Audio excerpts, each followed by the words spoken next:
Hey guys, welcome back to 5 Cent Wax. I'm just returning from one of the largest card shows in the country, the Nashville Card Show, known as the National, held at the Nashville Fairgrounds, just a few minutes from downtown Nashville and Music Row. This was a phenomenal show. The venue is a great place to host. The show was spread across 3 indoor pavilions, easily accessible restrooms, parking within easy distance to the venue, and even a grill in Pavilion 2 if you needed a quick bite, which was a nice touch. So the show featured 1,400 tables and was a great mix of sports, non-sports, TCG, all kinds of memorabilia. So there was really something for everyone at this show. Being a vintage guy myself, I can honestly say I was pretty impressed with a lot of what I saw. The amount of vintage that was there surprised me. I think it was even more than last year. But if you're a vintage collector, check out this show. You won't be disappointed. Also, as always, there was an abundance of great dealers set up. I hope and think that this show will continue to attract dealers from around the country that aren't currently scheduling this show or don't have it on their schedule. At least that's my hope. But the next national will be rolling around October 30th through November 1st this fall. So if you have any interest at all in coming to Nashville and checking out the show, I highly recommend it. I was fortunate enough to make some pickups while I was there. As many of you know, I'm working on the baseball post-war Hall of Fame rookie run and was able to scratch a couple of those off the list along with the card that I've just always wanted. So hang tight and we'll look at the pickups I was able to make. So now on to the pickups. I actually made 4 pickups at the show. I'm only going to show you 3, one of which you're going to have to wait to see in a future episode about one of my favorite players to this day, but definitely as a kid. Hint, his nickname was the Professor, so stay tuned.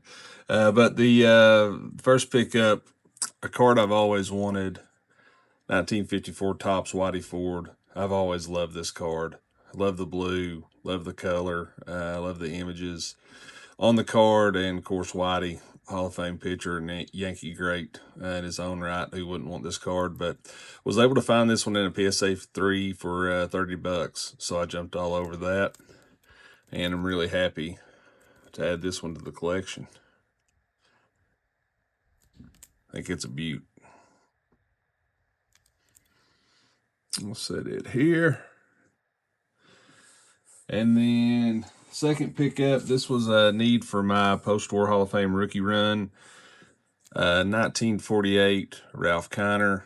I am tickled with this one. This is a PSA 2, but I think it's a really good looking card. Back is clean.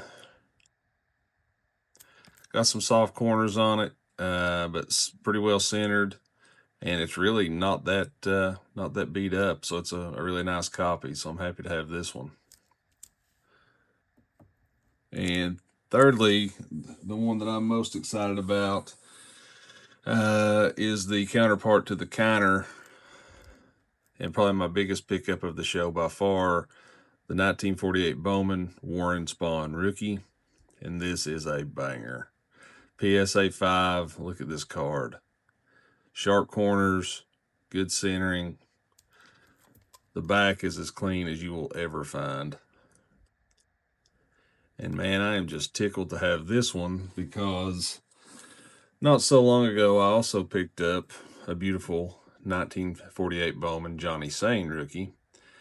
And these guys were quite the duo in the 47, 48, 49 time frame for the Boston Braves, and really enjoy their history together and learn more about it. You can actually check out more about Spahn and Sane in the first video of my series called Common Threads, Johnny Sane. I think you'd enjoy that if you checked it out, but aren't those beautiful together? Especially in those SGC holders. And so this is 3 of the 4 pickups made at the National, and I sure am happy to have them.